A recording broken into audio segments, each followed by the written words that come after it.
মূল আসামি এখন পর্যন্ত তাকে গ্রেফতার করা হয় নাই।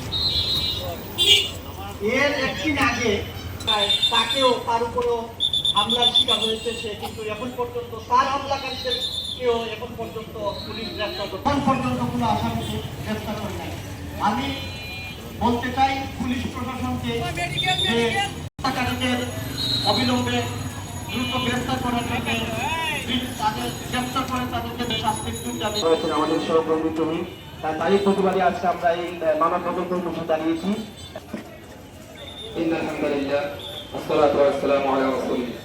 সম্মানিত সুনামগঞ্জবাসী, আমরা বিভিন্ন সময় তারা সত্য প্রচার করার কারণে তাদের উপর নির্মমভাবে হামলা হচ্ছে।